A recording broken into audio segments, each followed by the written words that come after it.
Luego tenemos por aquí el tema de los ángulos, que son importantes, también a nivel semiótico tienen un sentido y pues a nivel también personal, de acuerdo a los preconceptos o presaberes que tengamos nosotros frente a esos ángulos o perspectivas. En este caso, por ejemplo, vamos a empezar describiendo el ángulo frontal o a nivel, también muchas personas lo llaman el ángulo normal.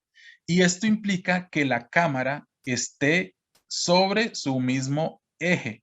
Muchos incluso dicen que la cámara en este caso tendría que estar a la altura de los ojos, ¿cierto? O a la altura de la mirada del personaje. Esto en señal de respeto, por ejemplo, de la persona que estoy fotografiando. En este caso, por ejemplo, como les digo, la cámara conserva su eje, es decir, no apunta arriba, abajo, sino al frente, ¿cierto? Está sobre su mismo eje. Muchas veces nosotros tenemos que fotografiar a personas de baja estatura o a personas que están sentadas o incluso a niños. Y la mejor manera de fotografiar a estas personas es a través de este ángulo frontal o a nivel o normal, como ustedes lo quieran llamar. Esa es la mejor manera de hacerlo.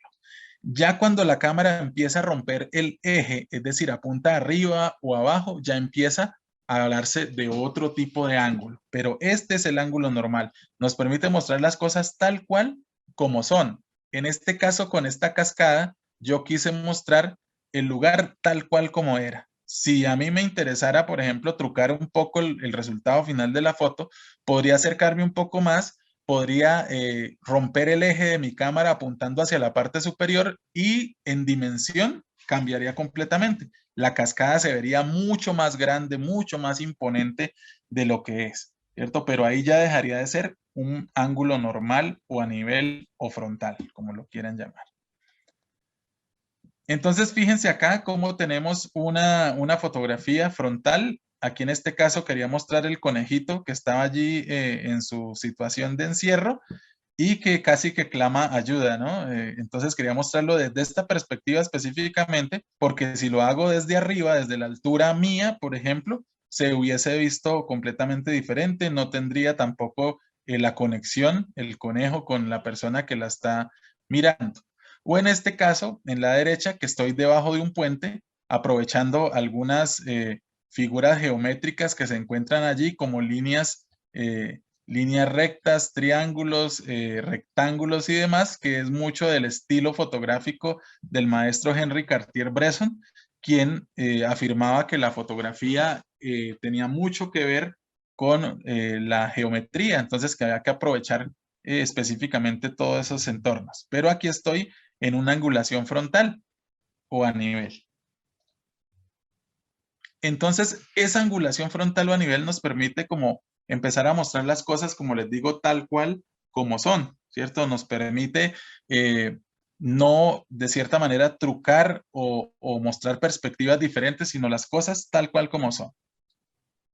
Aquí en este caso, por ejemplo, el chorro de agua estaba muy bajito, ¿cierto? Estaba más o menos a 1 metro de altura y aquí tuve entonces que agacharme para poder mostrar ese detalle, para que no escapara a la visión de la cámara. Y pues naturalmente las personas del común no pasan por allí, se agachan y se ponen lo más cerca al suelo para ver cómo se ve el chorro. Entonces es algo que la fotografía tiene que mostrar, ¿cierto? Las cosas que la gente no ve a simple vista. Aquí, por ejemplo, saco el teléfono por la ventana, lo pego al vidrio y sin romper el eje de la cámara trato de mostrar, de aprovechar el reflejo que hay en la ventana. Aquí en este caso también, estos son los chicos del programa de comunicación social de la Universidad de Pamplona. En este caso, yo estaba en una reunión con ellos, coloco el teléfono sobre la mesa, sobre el vidrio de la mesa y logro este reflejo que me pareció interesante por esa condición rítmica que tiene. Pero el teléfono está puesto sobre la mesa. Si el teléfono rompe el eje y está un poco más alto, ya ni siquiera el reflejo se ve, solo se veía parte del techo. Luego tenemos por aquí el ángulo picado. En este caso, como les digo, ya la cámara rompe el eje, es decir, ya no está dispuesta de manera horizontal, sino que aquí está apuntando hacia la parte inferior. Y esto puede tener varias connotaciones. Entre ellas, por ejemplo, puede mostrarnos una situación desfavorable. En este caso, lo reforzamos desde esa perspectiva semiótica. Además que fíjense que como elemento de composición utilizo aquí las rejas que me dan esa sensación de la pérdida de la libertad, ¿cierto? De algo que no es natural, no es el entorno del cerdo. Y por supuesto aquí utilizo las mismas rejas que me brindan esa sensación que les describí anteriormente, la utilizo para enmarcar o encuadrar lo que para mí constituye el peso visual de la fotografía, que es la mirada del animalito, ¿cierto? Que estaba allí en un lugar donde sacrifican animales para el consumo humano y por allí me colé para hacer esta fotografía. Entonces, fíjense que la fuerza de la foto está en la mirada y el hecho de que esté en una angulación en picado, ¿cierto? Hace como minimizar ese animalito que está en una situación desfavorable y eso, pues, como les digo, desde el punto de vista semiótico tiene ese tipo de sentido, ¿no? Significado. Aquí, por ejemplo, también con un animalito, una perrita que está en estado de calle, que entre otras cosas la composición abre un poco el plano para que se vea el contexto, que me narra pues que no es un lugar que cuenta con muy buenas condiciones de vida, eh, que es un estrato bajo, ¿cierto? De personas de escasos recursos y sumado a eso el animalito está allí pues viendo la cámara y el ángulo está en picado, lo que no lo enaltece, sino que lo hace ver, como les digo, en una situación pues poco favorable. Y en el caso de la derecha, pues aquí voy caminando por la calle y veo el deterioro del pavimento de este lugar y pues quise mostrarlo desde esta perspectiva, que era desde donde se podía apreciar en dimensión todo, digamos, el estado de la calle. Y allí pongo mi pie como para mostrar que no es una perspectiva de una pared o es otro, sino que es el suelo y se pueda ver correctamente el ángulo. Pero digamos que esto tiene que ver mucho con la subjetividad. No en todos los casos el ángulo picado quiere decir que se está minimizando, que se está generando una sensación desfavorable, sino que también a veces es el único punto de vista desde donde yo puedo mostrar algo. Y pues digamos que el contexto también va a hacer que el sentido cambie. Entonces, en este caso, con este grillito que me encontré por aquí en mi casa en una matera, ¿cierto? Y quise fotografiarlo y desde esta perspectiva era desde donde se veían, por ejemplo, sus características táctiles acá, ¿cierto? Sus texturas y su color. Si yo lo hacía en una angulación frontal, no se veía también esa estructura tan bonita que tiene en la parte superior, que es como una armadura.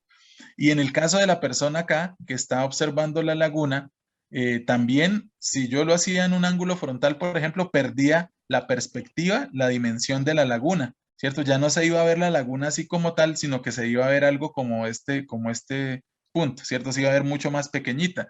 Entonces, fíjense que muchas veces el ángulo también puede ayudar, contribuir en lo narrativo, en lo que quiero comunicar, y no necesariamente pues tenemos que catalogarlo de una sola forma. En el caso, en este caso ya tenemos el ángulo contrapicado, que es en este caso la ruptura del eje, pero esta vez hacia la parte superior, ¿cierto? En este caso vemos que es uno de los ángulos preferidos para fotografiar arquitectura, precisamente porque no la enaltece, ¿no? Nos hace ver una arquitectura mucho más grande. Este es otro colegio de otras hermanas, de las hermanas Belemitas, si no estoy mal aquí, también en la ciudad, que entre otras cosas es una ciudad muy religiosa, creo que puede ser la ciudad de Colombia con más iglesias por cuadra. En este caso, aquí enfrente de mi casa hay dos iglesias a menos de 100 metros. Entonces, pues ustedes imaginarán que arquitectónicamente y a nivel religioso estamos muy conectados aquí con la fotografía y la ciudad. En este caso, como les digo, bueno, es explorar, es mirar cómo se ve desde esta perspectiva. Muchas personas pasan por aquí a diario y ni siquiera voltean a mirar estos lugares porque no son sitios, entre comillas, turísticos, son colegios, ¿cierto? Entonces la gente como que, ah, pues mira el colegio, no. Si no le dicen eso es un museo, eso es una casa importante, pues no la miran. Entonces por eso la fotografía tiene que mostrar ese tipo de cosas. Aquí vemos esta angulación en contrapicado, cómo nos puede llegar a incluso a favorecer una pequeña ramita de seca, ¿cierto? En contraste con el cielo. O en este caso es la única posibilidad de mostrar estos dos elementos al mismo tiempo, ¿cierto? Esta es la iglesia, una de las iglesias que le digo está aquí enfrente de mi casa. Yo veo ahí la torre siempre. Entonces, aquí se quería mostrar el elemento del farol, el contraste con la iglesia, pero desde este ángulo era la única manera de mostrarlo, ¿cierto? Si lo hago en una angulación frontal, pues no se iba a ver. Entonces, fíjense que muchas veces no es solo enaltecer, sino que es la única posibilidad de mostrar ciertos elementos desde esa perspectiva. Luego tenemos por aquí el ángulo nadir. En el caso del ángulo nadir, ya la cámara está en otro eje, que es desde la parte inferior hacia la parte superior, ¿cierto? La cámara ya apunta hacia esa dirección y es la única manera también a veces de mostrar algunos detalles, como en este caso, si yo no apunto directamente la cámara hacia la parte superior, pues no se iban a ver todas estas formas que vemos en la parte superior, ¿cierto? Este encuentro de las palmas que están allí en este municipio norte santanderiano que se llama Salazar de las Palmas, precisamente. Por eso quería que las palmas hicieran parte allí de la composición. Y luego el ángulo cenital, que es su antónimo, ¿cierto? En este caso es la cámara dispuesta hacia la parte inferior, ¿cierto? Completamente de la parte superior, apuntando a la parte inferior. Y este, por ejemplo, es el escritorio acá desde donde estoy conversando con ustedes. Entonces, fíjense, desde la parte superior, la única posibilidad de mostrar como ese pequeño contexto académico en el que estamos. Bien, entonces fíjense que pues hay muchas posibilidades narrativas a partir de estos elementos. Quizá muchos de ustedes ya hacían fotografías con este tipo de aspectos, pero pues muchos no sabíamos de pronto cómo se llamaban o que tenían un nombre. Muchos, por ejemplo, no sabíamos que había una planimetría, ¿cierto? Una planimetría tan rígida, sino que hacíamos las fotografías más desde, digamos, desde nuestras posibilidades, ¿cierto? Lo que íbamos viendo allí y tal. Pero también nosotros estamos en gran parte influidos por todas las imágenes que consumimos, las imágenes que leemos a diario. Entonces, seguramente muchos de nosotros han tratado de hacer, por ejemplo, una selfie o una fotografía de mí mismo desde el ángulo altos, desde donde se suele hacer, porque vemos que a nivel social así es como se realizan las selfies, ¿cierto? Entonces, muchas de las formas que tenemos de hacer fotografías son influidas de cierta manera por todas las imágenes que consumimos. Entonces también la idea es que empecemos nosotros a reconfigurar esa idea que tenemos de la fotografía a partir de estas normas, de estas leyes que hemos empezado a conversar por aquí y ver que hay elementos muy simples que se pueden enaltecer a partir de un concepto fotográfico que se pueda implementar. Por ejemplo, acá uno va por la calle, ve un edificio que es pequeño en términos de su dimensión y aquí solo con trabajar un ángulo en contrapicado, pues vamos a ver que el edificio se ve mucho más grande. Todo esto sumado, por ejemplo, aquí aprovechar el reflejo del edificio casi para dar una sensación de continuidad de sintaxis allí.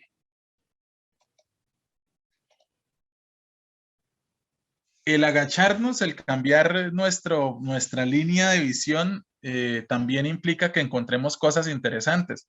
Entonces, en este caso, por ejemplo, esta arañita estaba a 30 centímetros del suelo y el hecho de estar por allá agachado explorando qué fotografiar, pues hace que uno se encuentre con esos detalles.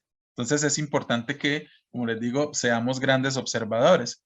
O como en este caso, estas son las fotografías que hago con mi teléfono por allí en un centro comercial de la ciudad de Bucaramanga y empiezo a mostrar pues que nosotros somos como hormiguitas, ¿cierto? Y desde esta perspectiva, en un ángulo picado, muestro toda la actividad que hay allí, parece un hormiguero gigante lleno de personitas que simulan una hormiguita, ¿cierto? Entonces, fíjense cómo desde estas perspectivas empezamos a ver diferente.